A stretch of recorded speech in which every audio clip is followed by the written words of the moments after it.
পিঙ্কি, আমাদের প্রতিনিধি পিঙ্কি আরেকটি খুব মানে হৃদয় বিদারক বক্তব্য তুলে ধরেছে একজন অভিভাবকের। ছেলেটাকে এত দূর পড়ালাম, একটাও চাকরি পাচ্ছে না, এখন কি করব? অন্তত ১,৫০০ টাকা দিয়ে হাত খরচটুকু তো উঠবে, কিন্তু চাকরি হলে সবচেয়ে ভালো। মানে মমতা বন্দ্যোপাধ্যায় সবচেয়ে আনন্দিত আজকে। জবাব চায় বাংলা দেখতে দেখতে সবচেয়ে আনন্দ পাচ্ছেন তৃণমূলের নেতারা। এটাই চেয়েছিল তৃণমূল। আর কোনো অ্যাসপিরেশন নেই, আর কোনো স্বপ্ন নেই। বুদ্ধবাবু বলতেন না, অন্ধকারের দিকে চলে যাবে শিল্প চলে গেলে। আমরা শিল্প নিয়ে ভাবি না, আমরা চাকরি নিয়েও ভাবি না, আমরা ভাতা। আর সেই ভাতা ১০,০০০ ২০,০০০ টাকার একেবারে নয়। আমরা ভাতা মানে বুঝছি এখন প্রতিদিন এই ৫০ টাকা দিলেও অনেক দিচ্ছে। তো ঠিক কোন জায়গাতে পলিটিক্সটা করে আমাদেরকে নামিয়ে আনা হলো ভাবুন, দেখুন। দিদি আমি চাইছি একটা চাকরি হলে খুবই ভালো হয়। ১৫০০ টাকাতে কিছু হয় না, ধরতে গেলে এই বাচ্চা বয়স ওদের তো হয়তো ওটা হাত খরচাই হয়ে যাবে।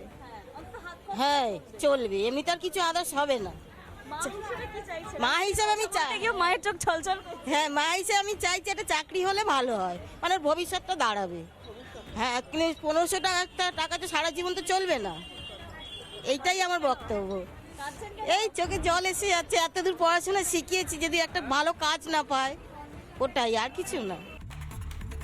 বিজেপির কেন্দ্রীয় নেতৃত্ব যারা রয়েছেন তাদেরকেও এটা ভাবতে হবে। এবং আমরা প্রশ্ন করেছিলাম ত্রিপুরার প্রাক্তন মুখ্যমন্ত্রী, বাংলার কো অবজারভার বিপ্লব দেবকে, বিপ্লবদা কী করবেন, মানে এই পরিস্থিতি কমব্যাট করবেন কি করে? যা পাচ্ছে দিদি ঠিক আছে নিয়ে নিচ্ছি।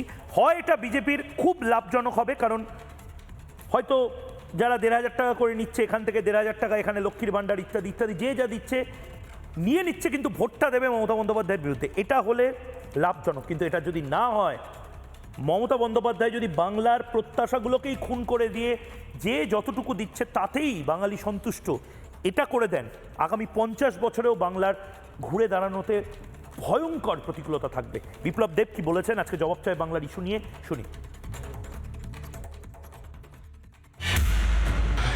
কত কিছু আমি মুখ্যমন্ত্রী থাকাকালীন ত্রিপুরা ছোট্ট রাজ্য, মানে তারপর আমি সমস্ত সোশ্যাল পেনশনগুলো ২,০০০ টাকা করে দিয়ে এসেছি 2022-2022-তে, এটা 2025। আজকে যে উনি বলছেন যে আমি লক্ষ্মীর ভাণ্ডারে ১,৫০০ টাকা করছি, আর ২,০০০ টাকা ছোট্ট রাজ্যে ত্রিপুরা মানুষ পায় মহিলারা। এগুলো পশ্চিমবঙ্গের মানুষকে বোকা বাকান বানানোর একটা।